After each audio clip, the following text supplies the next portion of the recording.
अजित पवार गेले असले तरी एक महत्त्वाचा खुलासा समोर आलाय। दोन्ही राष्ट्रवादी एकत्र याव्यात हे अजित दादा यांची इच्छा होती असे दावे आता केले जातात। राष्ट्रवादी मधलेच नेते असे दावे करतात। याच संदर्भात आपण अधिक बोलूया।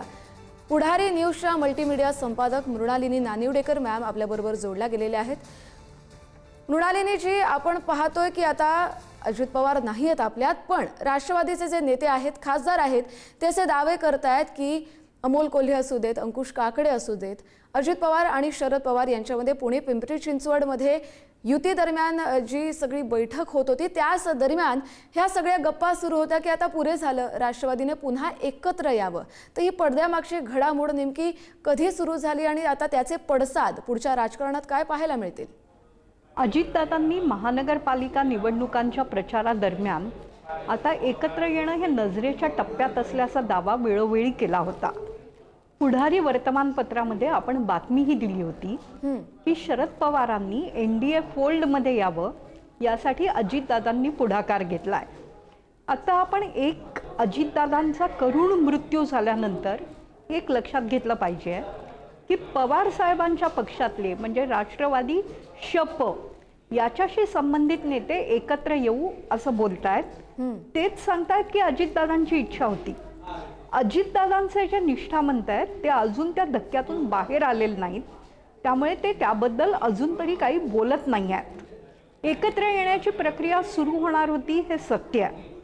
त्या संदर्भात 7 तारखेला बैठका होऊ शकणार होत्या, होणारच होत्या जिल्हा परिषदेच्या निकालानंतर, हेही बोललं जात आहे। पण अजितदादांच्या गटाला एनडीएचा घटक होऊन राहायचं असेल हे नक्की आहे। राष्ट्रवादी काँग्रेस पक्ष हा सत्तेच्या आधाराने नेहमी वाटचाल करतो आणि दादांची तीच भूमिका होती। मात्र ही भूमिका एनडीएत जाण्याची शरद पवारांच्या गटाला मान्य आहे का? आणि ती जर भूमिका मान्य नसेल तरीही एकत्र येणं शक्य आहे का, याच्यावर पुढच्या काही दिवसात चर्चा सुरू होईल।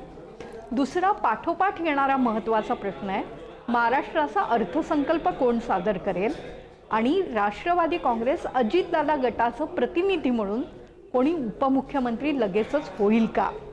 सुनेत्रा पवार या संदर्भात काही इच्छा ठेवतात का? कारण त्या राजकारणात आल्या आहेत, त्या राज्यसभेच्या सदस्य झालेल्या आहेत। त्यांनी अशी इच्छा व्यक्त केली तर भारतीय जनता पक्षाचा त्याला प्रतिसाद काय असू शकतो हा मुद्दा।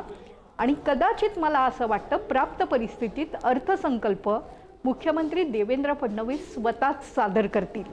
दादांच्या अकाली निधनाने अनेक प्रश्न निर्माण झाले आहेत। ते प्रश्न अतिशय मोठे आहेत, महाराष्ट्राच्या राजकारणावर परिणाम करणारे आहेत। एकत्रीकरण विलीनीकरण निश्चित होईल, पवार साहेबांच्या मार्गदर्शनानेच होईल। दोघांमधली कटुता संपली होती म्हणून दोघं महापालिकेत एकत्र आले होते, पण एनडीएचा घटक व्हायचं की नाही व्हायचं यावर काही मतभेद असू शकतील। ते मतभेद कसे ओलांडले जात आहेत त्याबद्दल काही एकवाक्यता होती आहे का, याच्यावर राष्ट्रवादी काँग्रेसचं पुढचं राजकारण अवलंबून राहील। बरोबर आहे तुमचं म्हणणं, कारण अजित पवार आणि शरद पवार यांच्या नावानेच हे दोन जेव्हा विभाजन झालं पक्षाचं तेव्हा ते पक्ष ओळखले जात होते। मात्र अजित पवार यांची ही अकाली एक्झिट, त्यामुळे आता राजकारणातली जी समीकरण आहे ती कशी बदलतात आणि हे जे राष्ट्रवादीचे नेते दावे करतायत त्याला महायुतीमधले घटक पक्ष किंवा शरद पवार कशी प्रतिक्रिया देतात हे पाहणं महत्त्वाचं असेल। धन्यवाद मृणालिनीजी, तुम्ही दिलेल्या सविस्तर विश्लेषणासाठी।